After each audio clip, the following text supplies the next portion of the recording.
What up, y'all? Welcome to another episode of Source and Company. I am your host, Source, of course. As always, you can follow me on Instagram and Twitter. Instagram and Twitter. At Smitty Source on both of those. At Smitty Source on both of those. You can always follow the show's Instagram, which is Source NCO Podcast. Source, the letters NCO Podcast. And please subscribe to the YouTube, Spotify, Apple Podcasts, Google Podcasts, all that under the name Source and Company. And if you can leave a review, you can do that too. Leave a 5-star review. Let them know. Anyway, thank y'all once again. Today's sponsor is K-Town Grill. Shout out to my man Young down at K-Town Grill. That's 9 North 4th Street in downtown Richmond. They got the Asian fusion cuisine popping off. The wings is bomb. Go down and check them out. They are doing curbside and delivery at this time. Of course, everybody's still, all the restaurants are still different depending on where it is or what it is. So they're doing curbside and delivery. And they're open from 12 to 8 Monday through Friday. 12 to 8 Monday through Friday. Check out their Facebook page as well, K-Town Grill. All right? Before we get into this episode's company, I will mention that we're right up on Election Day. November 3rd is around the corner. If you do nothing else between now and November 3rd, please vote one way or the other, by mail, in person, the drive-up joint that they do for the senior citizens so they don't have to get out the car. I don't care how you do it, get it done. Y'all already know what it is. Y'all know what time it is. And your vote counts, as always. So take advantage of that privilege, that honor, and go vote. All right? Yeah. So to this episode's company. He is a rapper, an MC of sorts, and he's the CEO of Charged Up Entertainment. He is from the 804 area as well.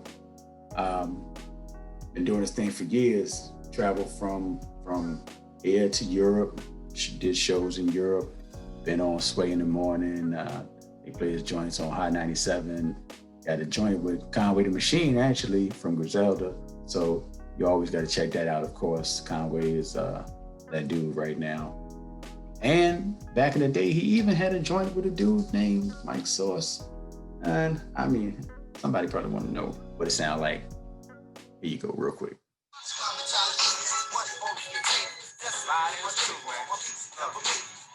One time for my peoples on the block, right?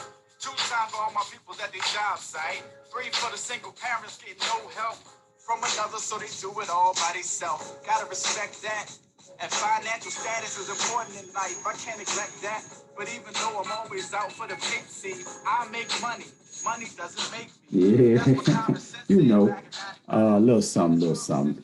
Yeah, anyway, today's company is NoahO, Charged Up ENT CEO. So we're going to get into a little bit of everything with him. And thank y'all again for joining us. Source and Company, let's get into it. So you kind of brought up we kind of mentioned Danger Mouse a few minutes ago, and something he said kind of relates to what you said. Like, people think that it's all about strictly exceptional talent, but when you're building a business, it could be solid talent and a system. So, and that kind of actually, now that I say that, that kind of makes me think of Bad Boy. Not that Bad Boy was not exceptional talent, but they had a system. And even probably more speaks to Master P and every successful label we've seen, they had some kind of system in place that they could plug other people into, whether it's Death Row, Bad Boy, No Limit, Cash Money. Once you get the system, you know what I mean? Yeah. QC they have a dope system in place. You see it. They brought out, a bunch of rappers from Migos to City Girls to Lil Yachty. Like, it's a system that the artists buy into and play their position. And then, once people start winning, now you bring the next person into the system. That's the key, though. You mentioned it right there. People, their position, everybody play their role, because, a lot of times everybody want to be Jordan. Nobody wants to be like Horace Grant or something. Exactly, exactly. And that, Somebody yeah, can that fill that that's role. what, I think I had actually what really changed my mindset on a lot of things in 2015, 2016. And if people like, if you go back and look at the last few years of my career, that's really when things started to change. When I dropped the album, The Rain, I began to be managed by a friend of mine named Ricky Parker. And, Rick is to me a marketing genius. He's a creative director, whatever he wears several hats, but he had a clothing line called Dream for Purpose, and he's from the DC area. He actually learned from, you mentioned Bad Boy. He learned from Kenny Burns. Kenny Burns, for people that don't know, was an A&R with Rockefeller. He's a big reason why they took a chance and helped and actually got behind Kanye as an artist, let him make that transition. Kenny Burns is behind like Belvedere and other, just several brands. He understands lifestyle marketing, and that's what Rick like really got through to me. Was like I was frustrated and depressed at that time because I put out an album, Monument Avenue, which to me that's really like my first album, and a lot of people consider it be like whether it's a Virginia classic or Richmond classic. Like my whole rollout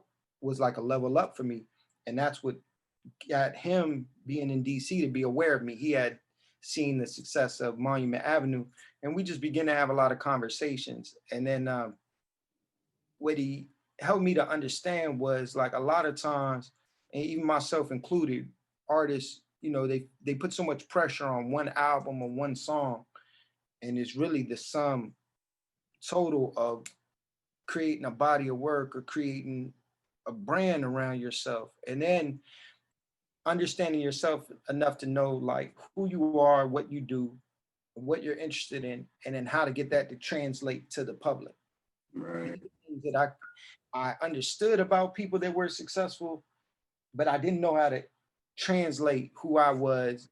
You know what I mean? How to push that through my artistry. I just knew, I could rap. I had a story to tell, and he really helped me unlock that.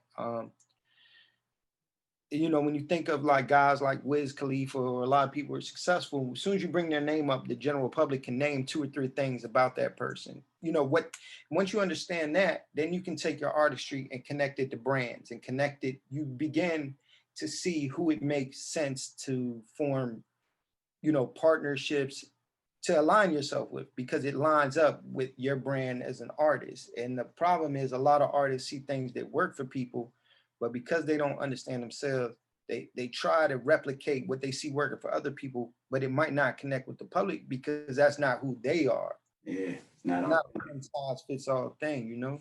Yeah, it's got to be authentic. Speaking Exactly. of authentic, like you authentically are a hard worker. It's a terrible transition, but you work hard. Like you do a lot of work. You put out a lot of product, and I mean, you got albums on albums. I'm just gonna throw out a couple names of people that you either work with or people that you know, and you just give a quick thought on them. Okay. So we'll start with Fan Rand. Fam Rand is a exceptional producer. He's part of one of the label heads of Gritty City Records. He's also a rapper himself, but that's a talented dude, become a good friend of mine. We put out Dirty Rice and Dirty Rice 2. Uh, that's like a world in itself, like a real lo-fi, gritty boom bap world. That's what when you think of NoahO with Fan Rand, that's the lane we're in together when we collaborate together. So let's see who else we got. Who else? So many. DJ Mentos. DJ Mentos, another dope producer and DJ. We've created The Rain together as an album, and then we also decided, he brought the idea to me. We created he created Analog Suspects, which is a whole world into itself. When we together, it's almost like you think of like Gangstar, Run the Jewels, like these producer MC combos. So when him and I work together, we're Analog Suspects, which is like, again, it's in that boom bap world. It's a little bit more polished than Fan Ran's sound. Fan Ran's is more dirty, grittier, but Pretty City. classic, classic boom bap, just straight hip hop. You know what I mean? Did Mentos did Savage? Yep. And so it's produced Savage. That's off Analog Suspects. Yeah, that's y'all had Peter Rosenberg rocking that joint, right? On Hot 97. Yeah, that got on that's been on Hot 97. Also, me and Fan Ran's track with Conway the Machine from Griselda. They played that. And I had another song that played up there, produced by a producer named Sutter Holmes. Sutter Holmes is a producer that I'm working with on an album called Filipino. I'm gonna release that next year. We've been working on that the last couple years, but I was about to say Filipino been around for a minute. I've been been around but not released. But I consider like I've released a lot of projects, but like Filipino is like a NoahO album. I get more personal, and that's how like Monument Avenue is. And then like Analog Suspects, like I said, that's its own world, like separate from me, as just like me telling my story, if that makes sense. You know what I mean? Like I try to, like when I do these projects, each of them has like a whole world we try to create, and the whole aesthetic that comes through in the artwork to the sound. So like really almost how you think of like a Prince Paul or the RZA when he's Bobby Digital. You know what I mean? Grave Diggers over here, Bobby Digital, RZA. Exactly. So like Filipino's like really gonna be a project where I'm kind of dissecting my own self and really opening up more about my experiences and my story, like coming from California to Virginia, and then just even racially in my history, my heritage as a Filipino American. I got like family members talking and what they've experienced, and breaking down like my grandparents' story, how they came to America and things like that. Because it is a big part of my story that I'm just beginning to really understand how to articulate it. You know what I mean? Yeah, but you have a great platform to do so, even more than just the average person that can tell the story. Like you can tell the story through music as well if you choose to go that route. Yeah. That's really what I look at hip hop. Hip hop has always been it's storytelling, or being an orator. Like I learned so much about, New York or LA. You learn so much about what's going on the ground somewhere when you listen to rap music. You can hear you know, what violence is occurring, what drugs people do in that area, what cars they drive. It really paints a picture. So yeah, man, I just really thankful for just this whole culture and just just the ability to even be able to do that through music. You know what I mean? Yes, sir. You had the project, the Monument Avenue project that you mentioned earlier, Mm-hmm. and on Monument Avenue, it's been popping off for the last 6 months or so. Yeah. As from after the slaying of George Floyd Yeah. till now, until today, like literally, probably at this moment, somebody is outside Yeah. the Marcus David Peters circle Mm-hmm. and protesting or just gathering in some type of way.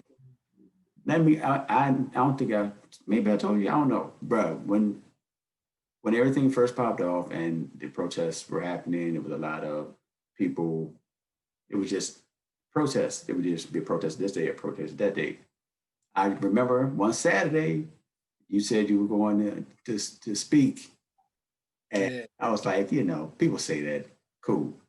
Then a couple hours later, I actually see the video of at a protest speaking. It was dope, but what made it dope is what you were saying. I mean, you were very clear on your stance and how you felt, and mentioning institutional oppression and racism. Dog, like that joint.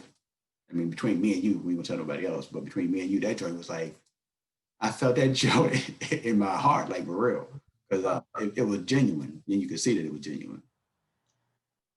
Yeah. Like, man, And that's crazy because it was like the day after my birthday, almost like, you know, some folks had asked me to speak, and I had been asked to speak at quite a few things, but I'm very aware, like I've been raised in Richmond, Virginia, and this goes back to like my album Filipino. Um, I'm my father is white. My father is Sicilian American, so he's not white bread white. He's white, but he's still white. You know what I mean? But he's Italian, like he's Sicilian. He would break down to me, you know, how he got treated, how his family got treated, as opposed to, you know, back in the old days, you know, they treated, especially Sicilians, like for people that don't know, like United States is a nation of immigrants. So during that time, the Sicilians was coming over here to New York and Chicago, like, bro, they was at the bottom. They was treated like Mexicans. That's the truth. Some of them didn't speak English. Like my great grandmother at first, they didn't speak English. You know what I mean? They just spoke a certain dialect from wherever they was from in Sicily. So I know the difference. But you know, over 2, 3 generations, this concept of whiteness is an American created construct, caste system. You know what I mean? So, you know, who somebody 3 or 4 generations ago might not have been considered white or get the benefits of being white in America now get that. You know what I mean? Yeah, because it kind of, when you say it like you said, Sicilian, and you would see, if you look back at old pictures from back in the day, you'll see signs that say no Irish or something like Yeah, yeah. different levels of it was white is made up. Like the idea of being white is made up. It was Yeah, because you go to separate. I've been to Europe. They didn't like I was in Europe in Germany for some time with a German dude. They wouldn't say white. They'd be like, well, that's a Spaniard, that's a Dutch person, that's an Englishman, that's a Frenchman. There is no overarching thing of we're all white, we're together. Because they know their nation, they know their nationality, they know their history. Whereas in America, um, America's like ancient Rome. You come to America and you assimilate, and over time, your culture, whatever it was, you begin to take on the traits of America, which in itself, unless you're a Native American, there is no such thing as American culture. It's a, you know what I mean? Yeah. Capitalism, get yours by any means. That's American mind state. You feel me? So I say all that to say like, yeah, I have been asked to speak at these things, and I purposely was reluctant because even though like I've been immersed in uh you know the hip hop community here, I've been raised primarily within African American community in Virginia because that's just, you know, people I connected with, people I was close to, people from my neighborhood. I wasn't raised around Filipinos, or I didn't really connect, you know, besides my father. I wasn't around or comfortable with white people. You know what I mean? Especially growing up in California, it's not something I was familiar with. So the people I naturally gravitated to were people who had a similar story or similar like socioeconomic background. But I'm aware that even though I'm accepted by certain people, there's always going to be people who are like, well, why are you doing this? Why are you speaking on this? So I'm very conscious of that. You know what I mean? And that's why I would be reluctant to speak, but I had to share that. And I had to let people know, because I mean, the things that I spoke about when I did talk, it happened that way. Like, don't, this outrage that people are feeling is because we watched another African American man get killed like an animal, and don't use this opportunity to push your agenda and your agenda and your agenda, because that's not what it is. You know what I mean? That's not what, you know, we're not here because we're talking about immigration. We're not here in this moment because we're talking about this. So it's not right. I just wanted to say that. And I'm conscious. I've been raised, I have children who are you know, they're part African American. You know, all my close friends, people I've been raised around. So I've grown up experiencing certain things and when it comes to police. But it's just like, I just say all that because like I experienced like even like, you know, people would come at me sideways, people who don't know my history as an artist, don't know that I made an album, Monument Avenue, almost 10 years ago, you know, with the black producer talking about this, who looked at it like, oh, you just another rapper, or you just a guy who's not black who's trying to capitalize off of black pain, or this moment because it's hip. Nah, this not been hip to me. Like, you don't know how I was raised. You don't know what communities I was raised in. You don't know my experience as somebody who, though my skin or my features are this, I've never gotten accepted when I walk into a room of white men as like, you're one of us. You know what I mean? So I just like I really feel like even more, just more that I need to articulate and tell my own story, because I'm not gonna let anybody create that narrative for me. You know what I mean? Especially who doesn't know, who may have their own experiences and prejudices. But my main reason for speaking up was so that people, could just stay on task about what it is and not all these other issues that people are trying to piggyback on. Because that happens every time there's, one of these situations, a black person gets killed, and then here comes 10, 20 other people trying to get the limelight. And I'm not one of them people. That's why, like, I purposely, countless times during this time, like, purposely not performed or not done certain things. Cause I'm like, no, like, there's a ton of community activists out here that do this work day in and day out. You need to speak to them. I'm Yeah. not, you know what I mean? That thirsty for attention. I'm a hip hop artist at the end of the day, but dude, like, people don't know. Like, I had a meeting with the city council person right after all this. Like, they reached out to me and they want, like, there's people who reach out to me to see my influence as a hip hop artist or enrichment, and they're asking me for answers. I'm like, no, I'll defer and point them in the direction of, you know what I mean? Yeah, as you should. But most people won't necessarily do that. They'll try to glean whatever they can get out of that situation for themselves. So I can respect that. Like, I know, my primary purpose or where I need to be. I don't need all that. You know what I mean? Yeah. One other thing that you did, I don't know, like, I'll say stuff to people in passing or see something happen, and I'll say something to them, Mm-hmm. and it might not resonate with them, but I just want to be clear. You were in a picture of all the hip hop. I won't say all the hip hop, a bunch of hip hop artists who decided to meet up at the monument and have that moment. But I know that you purposely put yourself on the side of the picture, Yeah. out of the way. Mm-hmm. I know that was on purpose because I know that you thought about the moment and you didn't want to, like you had just said. So in case I didn't make it clear, I respect that. Like, I can appreciate you doing that. Nah, I mean, shit. Like, you right. I'm like, I don't need to be up in the front. You know what I mean? Like, I know my position. Like, people approach me all the time. Like, you don't think you deserve this? You don't think why you ain't pushing for this? Like, bro, I got work to do. Like, you know what I mean? I'm still alive. I don't need to be in the front of every picture. I don't need to, you know what I mean? I don't need to go out my way to make sure I'm like my story. I'm telling my story by every day working. You know what I mean? And especially in a moment like that, this is a black moment. This is Right.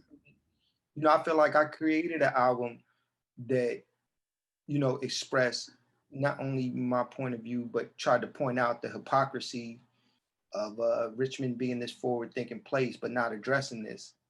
And I did it, and that, like, going back to when I was saying, like, there was a time I got real depressed. It was because prior to that, like, I had moments. I've been on MTV. I got press and generated in the newspapers and shit around here, and recognized for getting Early on. in the morning.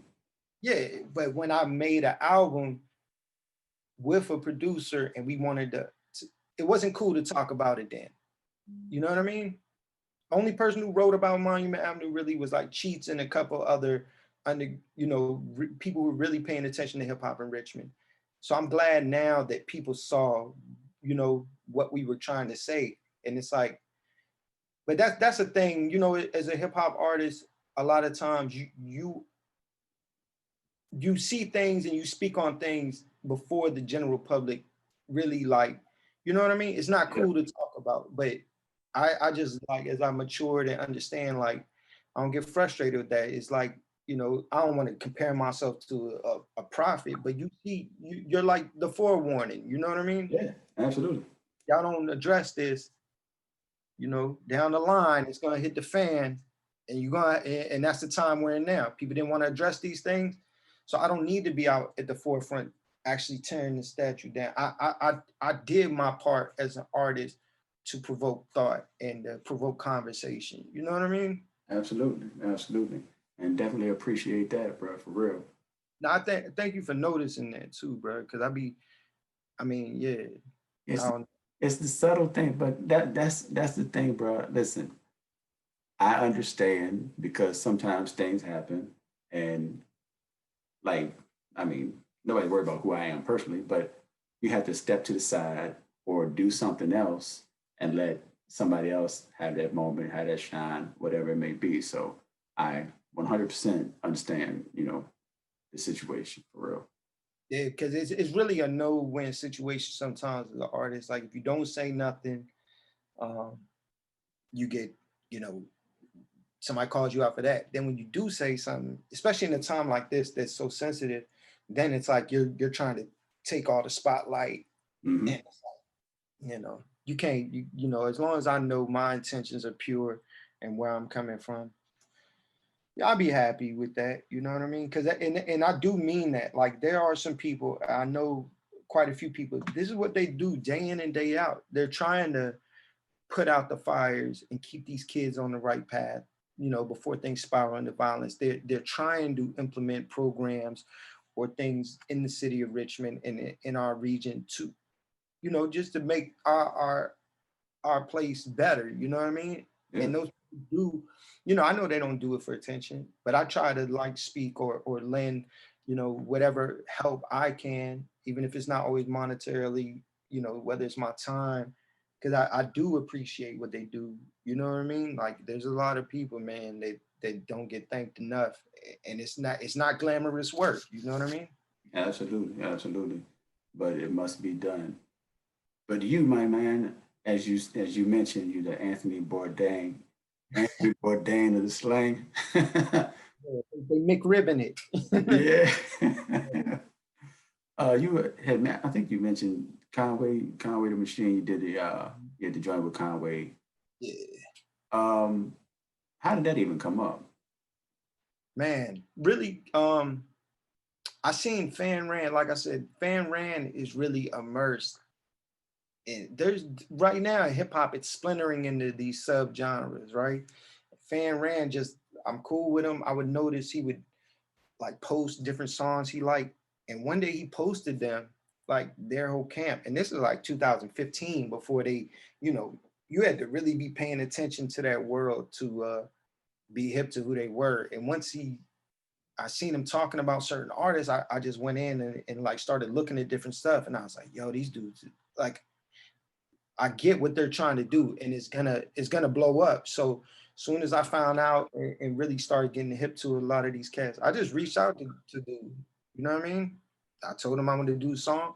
I had a beat from Fan Ran that I had in my hard drive, and then that's how really the Dirty Rice even came together. So we had that song before me and Fan Ran even put out our first project, but I felt like it wasn't time to release it yet. You know what I mean? And I knew they would keep getting bigger. So I'm like, you know what? And it's crazy. I never released it for like good 2 years. I ended up meeting them, doing shows with them. You know what I mean? And then I put this song out because I want everything to be organic, man. I'm not trying to just.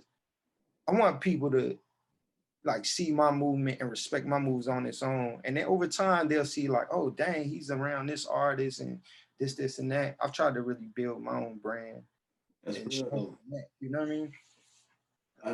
Another artist, not that you have a joint with, but I mentioned Sway in the Morning earlier. You've been on Sway twice, right? Yeah. So you and Osmond Benjamin Yeah. freestyle Yep. Yep. together. Bruh, I don't know the Locks album. Have you heard the Locks album? I didn't, but I know he's on there, right? He's like one of the On only. there, and that's my favorite joint on the album. It's called My America.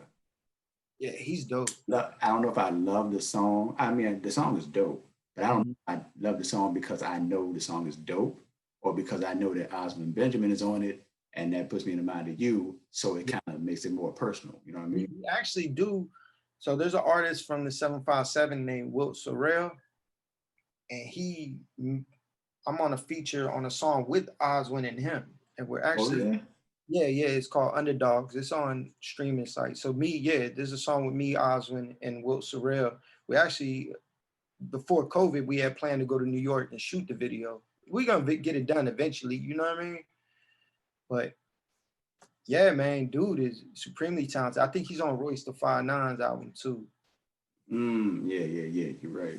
That brother is dope, man. Like, just to, you know, I've worked over the years just to like even like know that I came from Richmond and just on my own, like even got songs with certain people that's like, I know at the end of the day, I'm doing all I could do to push the bar forward. Like, let me ask you this question, man. I'm not trying to put you in the line of fire or anything, but all right. So of course, everybody thinks they're dope. Everybody wants to be loved, respected, at home and abroad, blah blah blah. Right?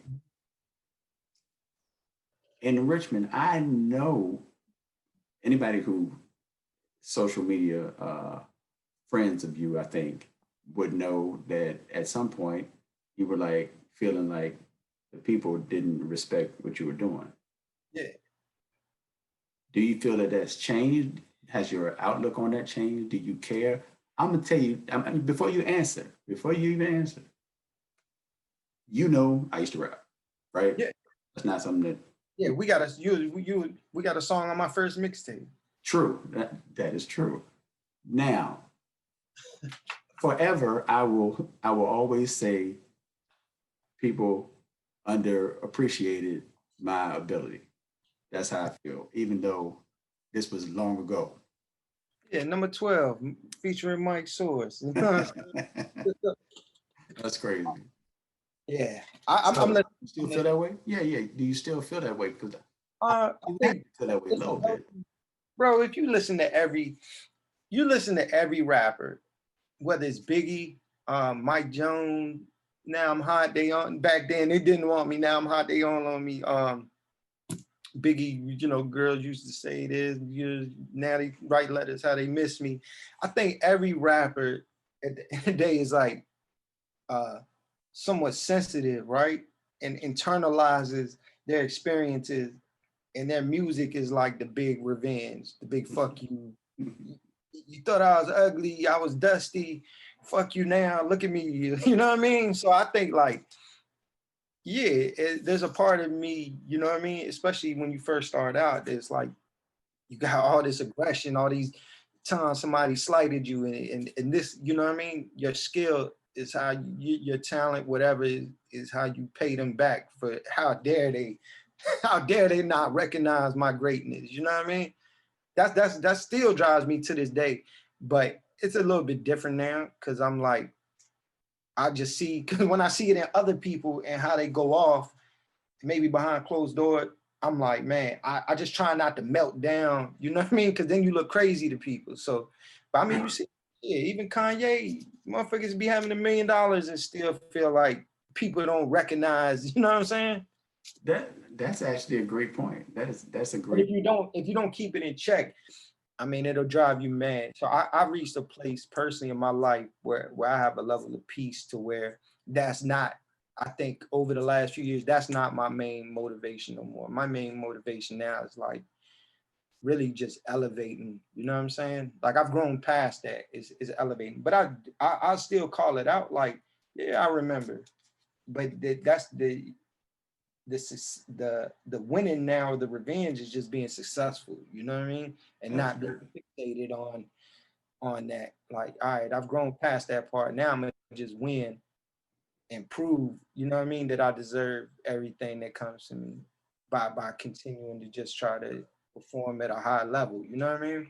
Word. That's what's up. I can appreciate that level of growth. I'm still growing, and Yeah. it's forever. I But still anyway, gonna pay. Y'all still, you gonna pay. grown folks still growing. But Yeah. I mean, man, I wish I still had that shirt, man. I think I let somebody get it. But that was, remember y'all grown folks shirt? That was one of my favorite shirts, man. I appreciate it. I appreciate it. I was telling my wife, I was like, yeah, Noah that I'm talking to tonight. Yeah, he came over here once, remember? To get the one last shirt you had. Hey, I don't know where it's at now. I think I let somebody hold it and they never gave it back. such is life, bro. Such is life. Before I let you go, man, we gotta at least touch on the roster, man. You gotta mention. I know you got a bunch of stuff going on. Yeah. So right now, I'm working with a dope young artist and producer. He's an artist and producer, Cadillac Cat. He just put out an EP called Richter Scale. That's out now, all streaming sites. Their new single, Get Off, we just dropped the video. So that's out. Tone Red, exceptional lyricist, dope artist from Richmond, from Northside. We re-releasing his project, It's Tone Red, but it's a deluxe version with Joe Doja on it, Francois, myself, G's Finest. I hope I'm not forgetting nobody else, but we're releasing the physical copy of that and doing a release show on October the 30th and merch. I'm working with another artist, Karma from Goth Money Records. He's a dope young artist. He has a couple projects he's working on. I just dropped a song. Actually, I don't know when this is gonna air, but I just dropped a song called "Fuck Shit" with Super Nike Nando from DC, and I John have hype too, bro. yeah, thank you, man. We actually like, man, that whole EP is at least a couple years old, but sonically, it just like it's more in line with some of the songs that's out now. It's real experimental type, not the traditional like boom bap album people have heard me on, but yeah, me and producer JL Hodges have a EP called Culture Shock that's gonna be dropping soon. Man, my dude Black Lyric, he's charged up. He's working on a project called Perseverance. I'm also working with like this drummer out of Richmond. He also has a band called RVA Review. He wants to release it like either instrumental project through Charged Up. My producer Sutter Holmes, who I'm working on Filipino with, he wants to put out an EP with just his production with different artists. So, I'm just trying to help everybody around me, get their ideas out. So the more I can do that, big thing I got coming is I got a lot of merch I've been dropping. So like the Charged Up mask. Oh, I know you got the mask around there somewhere. yeah, man, this, what I mean? The Charged Up masks are out. That's on my website, chargedupent.com, NoahO.com. The masks are out, but we're dropping a snapback, a dope snapback. Me and my boy Bobby Fresh, we have a snapback collab we are working on. So that's gonna be coming out in a few weeks. So just continuing, man, just trying to put out dope projects and dope merch, physical copies for people to just really get on board with. So That's great, man. I'd love to see the hustle. I appreciate it, bro. thank you.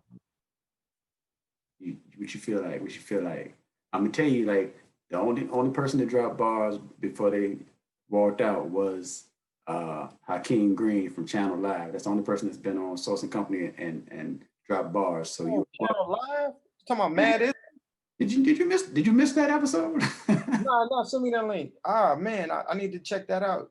Man, man, that's dope, bro. Where's he from? He's from Jersey. Actually, he has family in Richmond. He used to come here as a Which dude is he? The one with the green eyes? yeah. See, I know, man. I'm a hip hop head, man. Man, dang, that's crazy. Oh, I also I'm gonna be in a movie too coming out called Tough Love. It's with my dude G.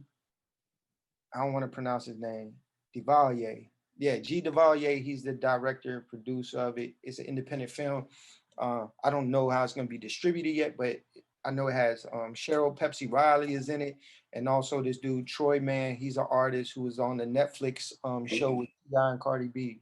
Troy Man was tough, bro. On that, hey, I love that show. I ain't gonna, that show. Yo, come to find out, bro. Me and dude was born at the same hospital in California. A word? Yeah, we got to talking, but yeah, you know what's crazy? I worked on that movie like 2 weeks. I had to go back and forth between here and Newport News, but we didn't talk, so I didn't know what bruh did. We just working, acting, doing our scenes. So we never, like, till the last day we exchanged social media, and then other people started commenting like, "Oh, how you know, dude?" I'm like, you know, that wanted to take nothing away from him. I just be in my own world, and it's Yeah. like we're working, you know, we're working, filming. So we never really like talked about our other stuff. We talking about life and, you know what I mean, different other stuff. So now it's dope, man. Like, yeah, y'all be looking for that Tough Love movie. Hopefully my acting didn't come off too crazy. Y'all gonna be slandering me online. Hey, bro, people slandering you from home, but they ain't working though. That's the key. You Yeah. working, they not.